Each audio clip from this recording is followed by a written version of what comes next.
but I need help. For example, if one goes to Philadelphia, Mississippi, if the highlight of the 63 struggle was Dr. King's I Have a Dream speech, the low point was the death of Swerner, Goodman, and Cheney. Maybe a wreath should have been laid with blacks and Jews at the site where they were found. That was a profound message from and for the New South. Yesterday, the governor made a tremendous speech, I thought, at the March on Washington. But little key things like we were in Washington, D.C. In D.C. statehood, for example, was not mentioned. And that's about empowerment. Well, Reverend Jackson, may I just, registration bill. May I just sort of break into the litany that you're expanding and saying, will you ever get to the point where Governor Dukakis can do enough to give you the type of sensitivity signals you say you need? Let me ask you specifically. In Atlanta, when the two of you made the Peace of Atlanta that Monday morning, certain promises, I understand, were made for the inclusion of certain members of your staff in the Dukakis organization. Have those promises been carried out? Well, at the state levels, there is some staff integration taking place. We have not yet put a senior policy person that we've recommended at the highest level inside the campaign. Why do you think that is? Well, I do not know. My point is, at this point, I stand ready to be involved in a massive registration effort between now and October the 8th, and then turn out between then. But the reason I gave you this litany of matters, what we did agree upon in Atlanta, I knew they were sound positions, is the D.C. statehood, for example, speaks to empowerment. The Conyers on-site same-day registration, of the commitment to enforce economic set-asides. I believe the governor is committed to those goals because he said it. But unless there's around him the kind of staff or sensitivity that will keep him more focused, then the issue will not be whether or not the civil rights community will vote for Governor Dukakis, but the margin of enthusiasm will be the difference in this campaign. I hope the enthusiasm is high. The average black voter, surely, Mr. Jackson, is not concerned about D.C. statehood or even same-day registration. It's concerned about jobs, what Dukakis calls good jobs at good pay. We have this boom going on now that has produced in the private sector virtually zero unemployment among heads of households. How can you turn to the average black voter and say there's a real huge difference between Dukakis and Bush should be suspect? Well, first of all, do not underestimate the impact of D.C. statehood and more political empowerment. Do not underestimate the need for economic set-asides, the way of economic justice. These are critical areas from a black perspective. But I think we cannot just stop there. Unemployment now among blacks is back up to where it was about 10 years ago. We have fewer blacks in colleges after the Reagan administration, less of a commitment to affirmative action, less of a commitment to civil rights restoration, and even now the voting rights is not being enforced vigorously. So there are distinctions and there is a difference. Reverend Jackson, if Michael Dukakis were to go out and campaign on the grounds of sterner enforcement of civil rights laws and more affirmative action, more quotas, goals, set-asides, would that help him or hurt him, do you think, with the voters that are generally thought to be the key to this election, which are Reagan, basically conservative Democrats who have defected in recent years? Well, I would think the Democrats' strength is not between the 45-yard lines with this obsession to recall Reagan Democrats who are with Quayle under the Bush. Our march of enthusiasm would be those women who are still making 62 cents on the dollar to what a man makes. It will be the unregistered voters who need to be inspired. You know, in 1960, Kennedy won by 112,000 votes, less than one vote per precinct, really by the margin of a courageous act to seek Dr. King's release from a jail in Albany, Georgia. It was a breakthrough before we had the right to vote. In 1968, we lost by 550,000 voters. And so in some sense, reaching out to the 10 million people who are now in poverty who were not 8 years ago, reaching out to Cesar Chavez and the farm workers as they struggle for good working conditions and better health care. I think that's a democratic strength, and I think that's the soul of our party. Those women, those white women, voted for Ronald Reagan in 1984. And in fact, when you look at the percentage of white vote for Walter Mondale in 1984, it was 37% of the white vote. The white vote is still fully 88% of the electorate in this country. I mean, if you wanted to win for president, wouldn't you be looking at those white voters? Well, there is no contradiction in reaching out toward the black voters. There's no contradiction between that and reaching out for women and the workers. Well, but there might be. For example, there are 10 million more people in poverty. They're mostly white. The crisis at the 600,000 farmers driven from their land, the impact of AIDS, the lack of an urban policy. And so I do not see that we should just focus on the race of the matter, but look at who in fact has been impacted and whose real standard of living has been dropped or threatened in the so-called Reagan Revolution. Those of you sitting there surely do know that the penthouse looks much brighter, but we are over-dependent on foreign borrowing. Well, are you saying now, Reverend Jackson, that spending what we do not Reverend have? Jackson, are you saying now that Dukakis is not looking to those constituencies, that he is just looking to the white constituency and ignoring you? I'm not saying that at all. And my appeal, of course, in the interest of our party winning, is to expand our base, to be more inclusive, and to keep sending signals of sensitivity. When he and Mr. Benson reach out to the Reagan Democrats and seek to recall them, I think it's the right thing to do. I also think addressing the plight of those who've been victims of economic abandonment, who want economic set-asides, and it is a matter of law now, who want on-site same-day registration, who want D.C. statehood, who want a greater commitment to equal rights for women. There's no contradiction in pulling together those constituents. Reverend Jackson, two quick questions. The city of Chicago and the Democratic Party in particular are in some turmoil. Do you have any interest in running for mayor of Chicago and establishing your credentials as an administrator prior to perhaps running again for president? No, I have no interest in running for mayor of Chicago. My interest will remain to keep building a broad-based coalition of women and workers and minorities, trying to involve people who've been locked out in a new budgetary process. One other quick question. If Yasser Arafat, head of the PLO, decides to announce the formation of a government in exile, would you urge Mr. Dukakis to recognize this?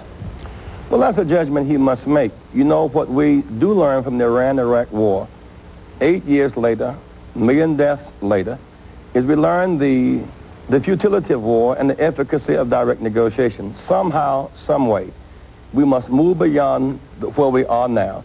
We make alliances with our friends. We make peace with our enemies. But you are somehow, in favor of our government must be a factor in direct negotiations as opposed to continuous cycles of violence and murder. Reverend Jackson, I want to come back to where we began after listening to you for the last several minutes as to your fervor in supporting the Dukakis ticket. You keep talking about the need for signals of sensitivity.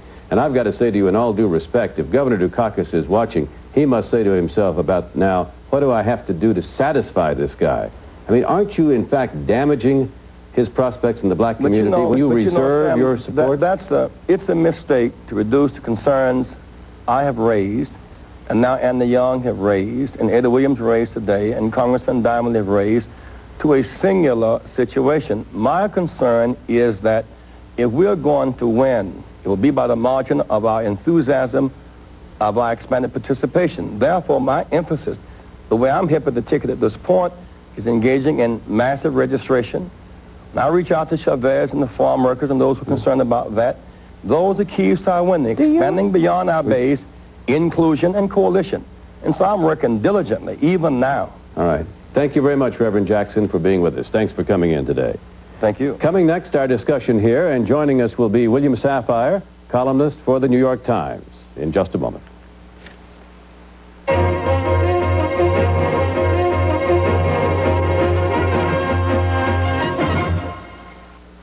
Gentlemen, we can do better.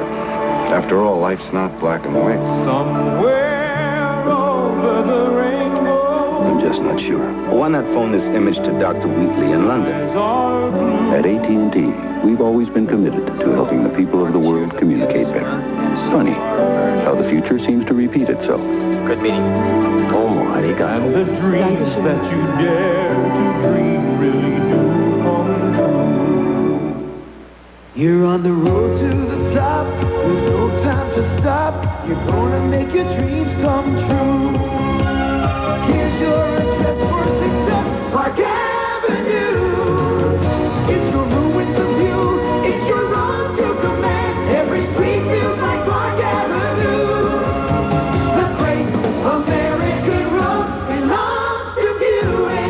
to $1,400 on Buick's Electra Limited Sedan.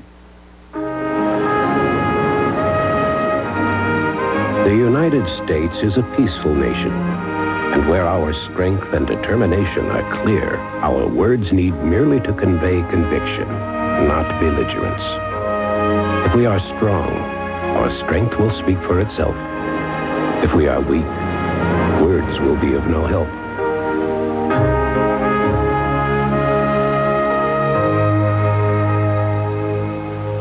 Next up, Milwaukee, end of the line. No, sir. It's just the beginning. I'm here to open our new branch office. Soon we'll be all over America. Mr. Merrill, that's my boss, says people don't just invest in companies. They invest in dreams. That's all. There's no dream too big for a country this size. Charlie Merrill's vision brought Wall Street to Main Street. Today, that vision helps Merrill Lynch find financial opportunities around the world. Merrill Lynch, a tradition of trust. Experience the joy and the heartache.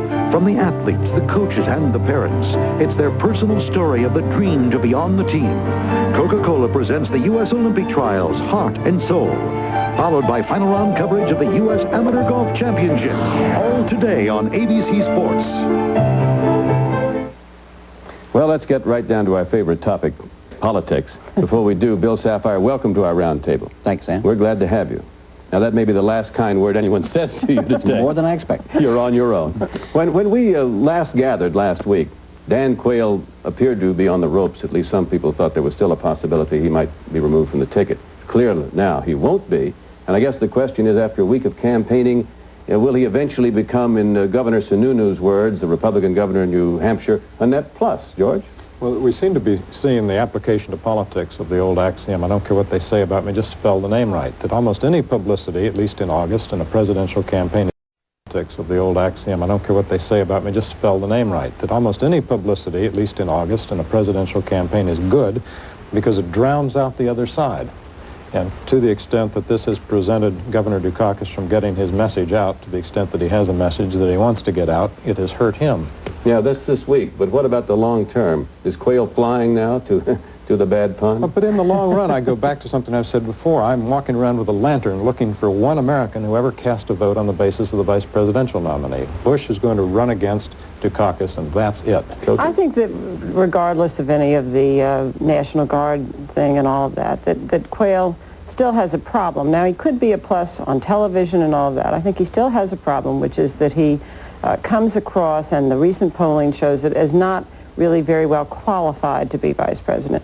And that then raises problems not about whether you vote on the basis of vice president, but it raises certain problems about George Bush's judgment when he had all of this time and all of these very highly qualified senators to choose from, or members of the House.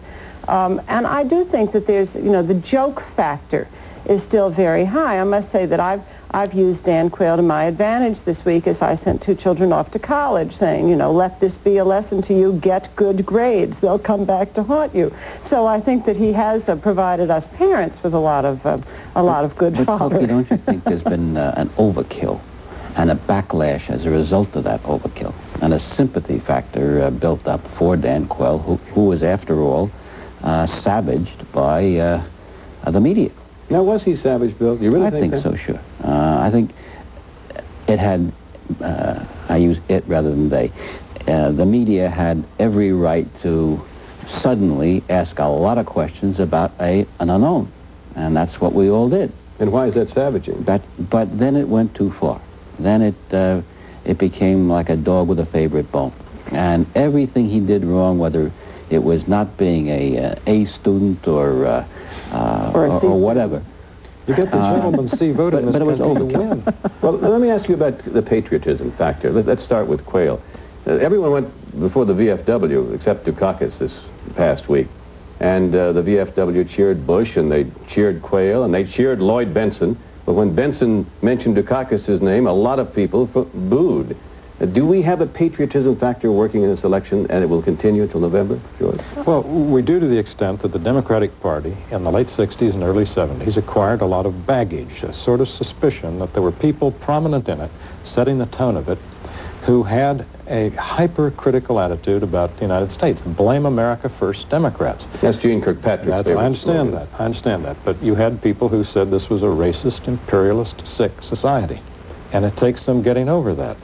And that's why when they nominated the governor of the state emblematic of McGovern liberalism, the only state, Massachusetts, that McGovern carried, they made themselves vulnerable to this. No one has had the courage, and I hope they won't muster the courage, to say that Michael Dukakis is not patriotic. Clearly he is, but his party acquired this kind of aura. No question, he's nervous about it. He keeps talking about being a first-generation American and how much he loves this country and how patriotic he is and how he's got a new theme of economic patriotism and all of that. But this Pledge of Allegiance question is a real question. He vetoed a bill requiring teachers to start a class with the Pledge of Allegiance. He did that, I think, significantly in his first administration as governor, when he was still behaving in what he would consider a righteous fashion. You mean he will someday tell us that if I knew 1975, I would be standing here today, I wouldn't have done it? Speaking as a card-carrying right-winger, certified. I don't like this accent on the Pledge of Allegiance or the attack on the ACLU card-carrying stuff. I think it's demeaning.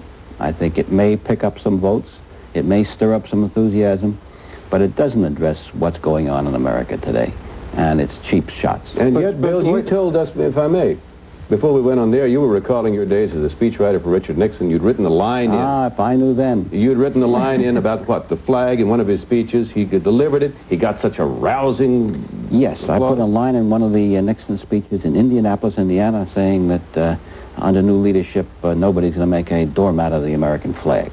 It was a minor line, but as he spoke it, suddenly the audience went wild. And Nixon then proceeded to use that line forever. Ronald Reagan had the same experience in 1976 when he was failing to catch Gerald Ford when he mentioned the Panama Canal. And he got an animal roar from a crowd, and he hit upon the recurring fact that nationalism wins in American politics.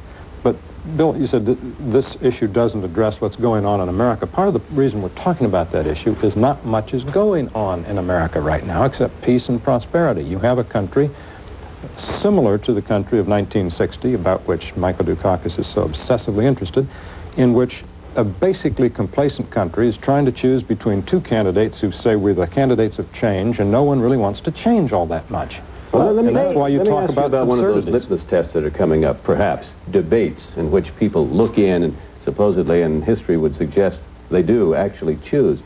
Cokie, this last week, the vice president, through Jim Baker, his campaign chairman, said, oh no, he's not going to debate on the 8th or the 20th of September. He's going to wait till later because he's going to wait till later. Is he trying to duck debates? Well, I think he'd probably prefer to wait on debates. Michael Dukakis is good on TV, and that's what debates come down to. You know, we all remember the story that the people who heard the Kennedy-Johnson debate of 1960 on the Kennedy-Nixon, thank you, debate in 1960 on the radio think Nixon won it. And it was his sweating and Kennedy's boyish good looks and all of that Cokie, won it for him. There's a plot going on, and Roger Ailes, the television advisor to George Bush, is part of the plot, and that is to portray Michael Dukakis as the greatest debater that ever lived, and poor George, as soon as he gets in there, he's going to fall apart. And it's the game of expectations, so that they're trying to flip the Kennedy-Nixon expectations, where everybody expected Nixon to be the vice president, and who was this guy Kennedy? And when they turned out to be about equal, Kennedy won. I think that's what is going on right now. Then take the expectations of 1980, where all of the Carter people kept trying to get Reagan to debate, and they thought that it was going to be the great moment for Jimmy Carter when he got into a debate against Ronald Reagan. And what happened was that Ronald Reagan, stood up with the President of the United States, and nothing bad happened. No wars happened. He didn't fall over dead from being too old. Well, he misstated a lot of facts. Didn't matter. He won that debate. George, who wins the Bush-Dukakis debate? I don't think it matters that much. The debates mattered in 1980 precisely because of what Cokie's saying. Ronald Reagan went out on the stage, appeared as an equal. That made people feel easy about voting for Reagan, and most Americans did not want to vote for Carter. So it was just by showing up, Reagan wins. That won't be the case this year. The expectation games will favor Bush, and they will really favor Dan Quayle when he goes in the ring with Lloyd Bentsen. I mean, people will be underestimating Quayle. Underestimating Quayle, exactly. But the rap on Quayle, of course, from people who don't like it very much, is that he's a lightweight. Now, if you put a lightweight, no matter how handsome he is, and no matter how telegenic he might be, against someone who knows the facts, does he win? Yes. Quayle was yes, Thank you. I think he does Quayle win. was not my first choice for vice president. But I think now he is being denigrated and derogated and run down as if he were a complete lightweight. Well, he's been in the Congress for 12 years. And he was re-elected as a senator, and he does a good job, a surprisingly good job, on arms control matters. Now, when he gets into that debate, he's not going to be the fast lightweight that is expected. I think he'll turn out to be a sober, serious The big young man. winner in the debates this year may be all the owners of video stores, because it's not clear that everyone's going to want to watch these debates, because there is such a low level of interest. So people may go out and rent a movie. Well, you know, I'm going to repeat what I said several weeks ago, and that is that in a curious way, I think television this fall may be kinder to George Bush than Michael Dukakis. Yes, Dukakis has the expertise. He's very good on television with all of the mechanical things that one has to do.